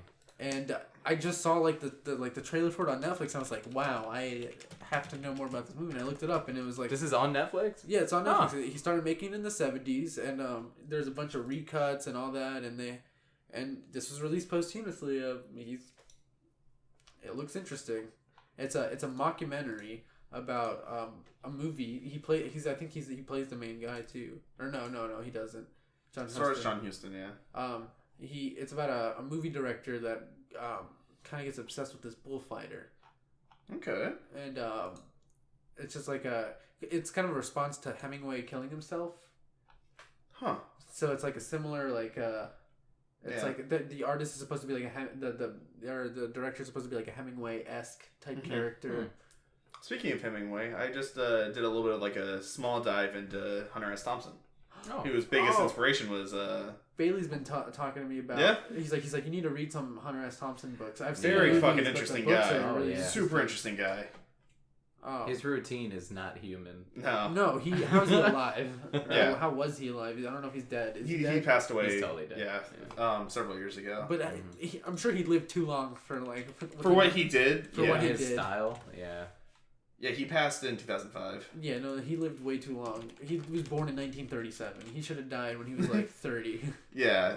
Here's his daily routine. Because I read this. It's like, okay, 3 o'clock. Well, here, there's like the easier one to read under it. Yeah. 3 p.m. he wakes up. 3:05 he has Shavas Regal with the morning papers and smokes some Dunhills. 3:45 does coke. 3:50 has another glass. First smokes cup of more coffee. cigarette. This is PM. 4:05 first cup of coffee, smokes another cigarette. 4:15 more coke. 4:16 orange juice, smokes a cigarette. 4:30 to 5:05. Yep, 4:30 coke. 4:54 coke. 5:05 coke. 5:11 coffee, smokes another cigarette. 5:30 puts some more ice in his drink. 5:45 more coke. Etc. 6 o'clock smokes a little bit of weed to take the edge off. 7:05 he goes to Woody Creek Tavern for lunch. He has a Heineken, 2 margaritas, coleslaw, taco salad, a double order of fried onion rings, carrot cake, ice cream, a bean fritter, smokes a cigarette, or few, has another beer, does more coke, and for the ride home has a snow cone, which is a glass of shredded ice, which he pours more scotch over. 9 o'clock starts snorting cocaine seriously. This is when he gets into his real I love cocaine. that, like, that's a note. So, like, start seriously. The other coke breaks were nothing. That was just warm ups. Drops acid. At 10 o'clock. 11 o'clock, Chartreuse? Cocaine, grass. Which I'm not sure what it is. Let's see what... Probably a wine or something. It's a French liqueur. Okay. It seems kind of like absinthe in terms of like what it is. Of course, it's like herbal. absinthe. It's like an herbal beverage. I don't know if it's got like the psychoactive stuff. Is there really psychoactive stuff in absinthe? Technically, yeah, but it's weird. Let's not talk about that. Not the shit you can buy like in a that. store. Where can you buy actual absinthe? Well, you can get like herbal infusion packets. You can like make your own. It's all Ben, you shit. remember that shit? I know. Did you do it? Did you do it? So I had this thing. It was a herbal infusion. I fucked it up. I thought you were supposed to pour the packet in whatever you were drinking and let it. You're supposed to steep it like tea. So what we did is I let it sit there and it formed this sludge at the bottom of this bottle of rum I had. That's and disgusting. it infused it and it made it taste worse than normal. I'm dry even just thinking about it. And it's like swamp weird. water, dude. Like you took a cup of and when we got to the bottom, we had to like filter out all the shit at the bottom. Like there was like chunks. It's like there was like leaves in there. Yeah, because it was like a packet of herbs. That means it was a weird drunk. Yeah, because not like anything. It's like you're totally conscious. Yeah, it's like we were buzzed, but we were like really like just like almost like we were really lucid for how drunk we were. Yeah, that's a good way to describe it. It was super bizarre. It was a weird drunk. Not even trippy though. That's like completely unrelated. It was odd. Yeah. Okay. 11:30. Oh yeah, back to coke. That. Yep. Midnight. He's ready to write. And then from 12:05 to 6, he's doing coke, smoking, drinking, coffee, clove cigarettes now coming in, drinking more beer, eats grapefruit. Drinks some orange juice and gin. He has porn just going on. Continuous pornographic movies. 6 o'clock, the hot tub, champagne, Dove bars, and fettuccine Alfredo. 8, Halcyon? You guys know what that is? Oh, that is a period of time in the past that was idyllically happy and peaceful. So at 8 o'clock, he hits like just pure bliss, and 8:20 goes to sleep. And then he wakes up at 8:21. 3 in the afternoon. No. Okay. You know, that's so wild. And wait, so with the then there's days I have where I'm like, oh man, that's crazy. I had 2 Red Bulls. He gets 7 hours of sleep. Wow. It's like what? Still gets 7 hours of sleep. It's like what are we doing with our lives? That's guys? why he lived that long. He got 7 hours of sleep. Yeah. So with the absinthe, there was no like visual stuff with it. Not really at all. Interesting. That's cool. I like how you're more fascinated by that than Hunter S. Thompson. Well, no, I'm just curious. No, I know. I'm fucking with you. Because I've always been curious about absinthe. I've had. I don't know if you can cut this out if you don't want this in the podcast, but I've had my experience with like psychedelics, and I'm only cutting if you care. I mean, I don't care. All right, I don't give a shit. Yeah, I don't. This is your story. Just probably cut out the mentioning part. Now that we didn't. You said. No, I said first. Yeah, I'm cutting that. And I'm cutting the nasty stuff. But yeah, man, it's all what you want out there. So man. it's I think my favorite psychedelic experience was doing mushrooms in downtown Tampa at night. Okay. And the visuals. I want to do that shit in public, but it was at night, so there was a lot of people, and I've been used to doing psychedelics before. It was something I could do like all right, you trusted yourself around. Okay.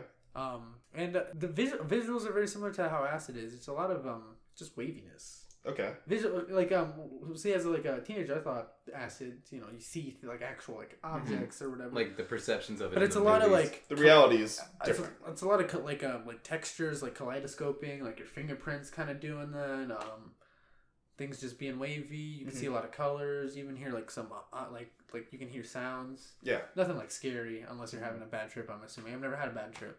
You never had like all of a sudden you're in the holy mountain. I wonder what the ratio of bad trips to good is. It depends all on your mindset. I don't know, but I wonder, like, I've had like moments, statistically, it's like which is more, I've had moments. Like, it's a 10% chance on average. You think among all people? Do you think they've done like case studies? I've had like moments such in a a case trip. by case thing. It'd be hard to gather. I've had moments in a trip where I've like had little freak out moments. Like I remember one time I was doing it in my bedroom at night. I was just pulling an all-nighter and doing it because you can't sleep on it, and it's like 12 hours at max. 12 hours, and so I did it at night, and then I get up at like 2 a.m. to like go make a snack downstairs, and I'm still tripping, and my mom is like, "Oh, Pierce, you're awake?" And I was just like, "Oh, I have to go back in my room." I'm not ready for this conversation right now. I can't handle this. It was dark in my house, and my mom just saw me awake in the middle of the night. Mom's got the head of a dragon now. But yeah, but have you ever seen Taking Woodstock? No, I've been meaning to. That's the Dimitri Martin with movie? Dimitri Martin. Yeah. You ever seen? I wasn't keen on it at the time, but I also saw it when it first came out. I was a big Dimitri Martin fan. There's a scene where they do acid, and it's the closest a movie has ever gotten. Oh, really? In my opinion, to an acid trip. I haven't seen every movie ever that does an acid trip, but it is very accurate to how it feels. You haven't seen every movie ever that's not an acid trip? Wow. Sorry, am I not qualified to be on this podcast? Not anymore, you're not. Sorry. Ben's perception of an acid trip, I imagine the closest thing would be like Speed Racer. Yep.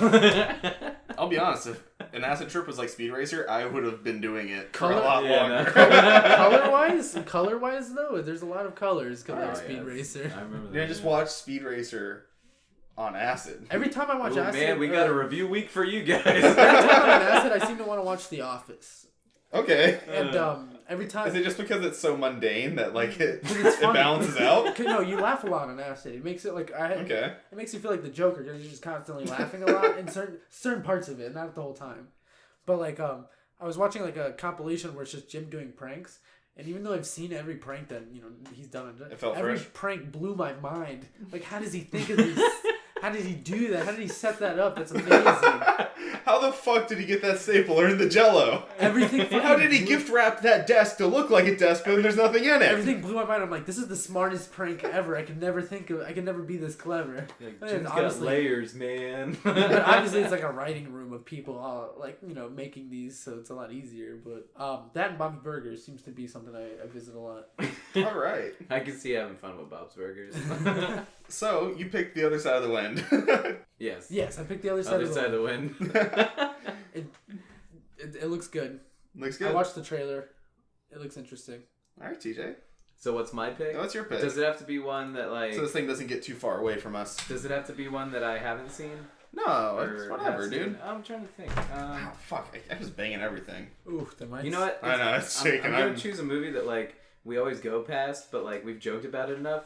I'm gonna choose Lady Bird because I haven't seen it yet, and I just want to watch it. That gives me an excuse to watch it. Yeah, same here. I just gives been me an waiting excuse for a reason to watch it. I know if here's good. I've been really wanting to see it, and I know it's got. I'm drawing a blank on her name, but the one from Frances Ha.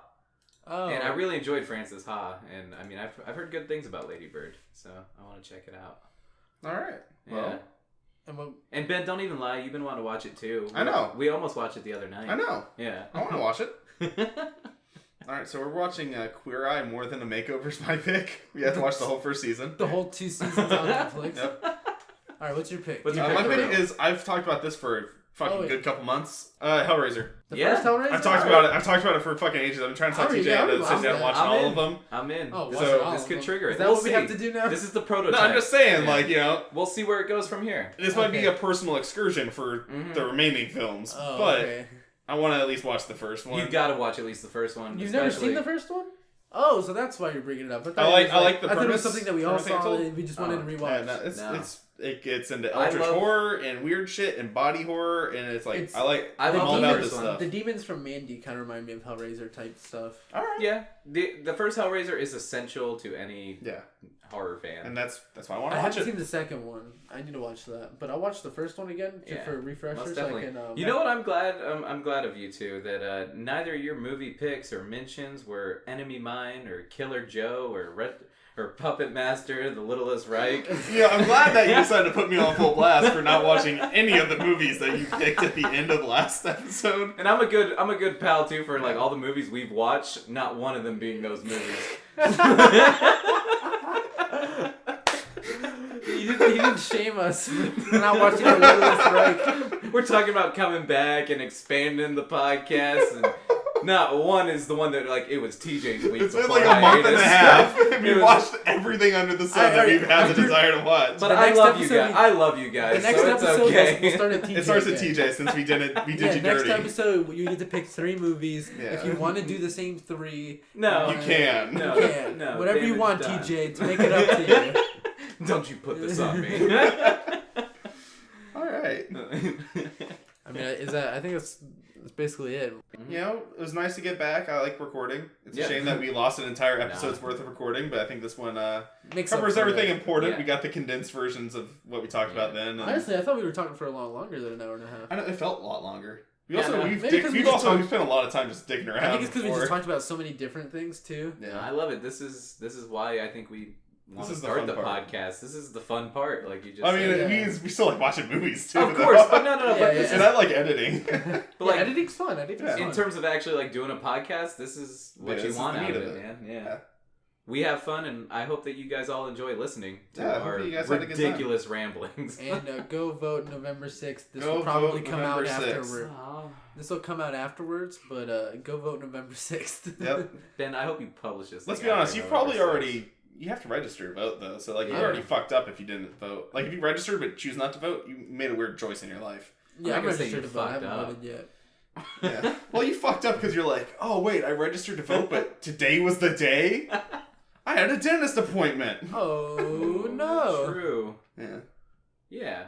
Look at Pierce trying to spread positive messages. Cool. I just thought it'd be funny because everybody's saying remember to vote. I know. Also, it's funny because we're probably gonna release it after November 6th, so it's like. You think so? Remember that you voted. November 4th. Ben's not gonna have this. In the comments below, tell us who you voted for and why. Tell us who you voted for and why. Also, and tell us why you didn't like vote. the candidate. Yep. Also, any opinions on any political figure are welcome. Or certain groups you don't like. If there's a group of those Steven Spielbergs.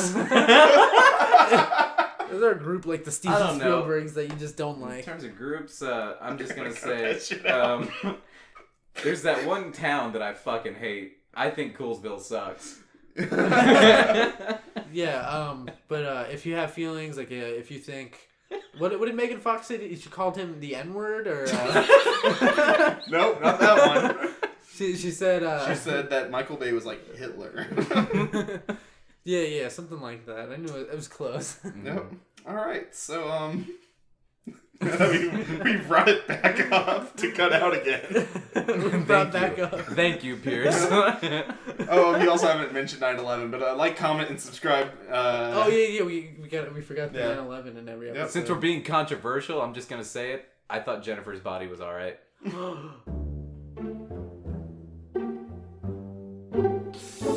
Let's go. You're not allowed out again. You ain't allowed out. You know what else ain't allowed out? Me until I school this beat. Well, tell you what. Class is in session, bitch. Yo, call me Queso Blanco, I don't think we've ever met. From the looks of those panties, got the ladies getting so wet. Middle fingers in the air, only first few bars. What a badass, talking about bitches and cars. why we're fake, cause I don't need the keys. And it doesn't take Jesus, put your girl on her knees. Yeah, I'm living like I'm dangerous and life is just a stunt. Take what it throws at me and hit it with a blunt. Am I doing this right? Now the white boy on the mic? Keep your fucking wrench, I already know my act is tight. Here's a sorry in advance, cause I won't ever repent. Next round of shots fired for the message even sent. Making haters eat ass while I talk about smoking weed. Exactly what we need is another human centipede. Yeah, I'm going crazy, think I'm going insane. Shotgun real hard like I'm Kurt Cobain. Dude, I'm on a kill streak, taking out all that's weak. I'll do it for a Scooby snack, then I'll teach you how to speak. I ain't even done yet, hold on. Yo, weed, movies, grass, boobies, everybody knows that's what we about. Target audience podcast, queso, out, bitch.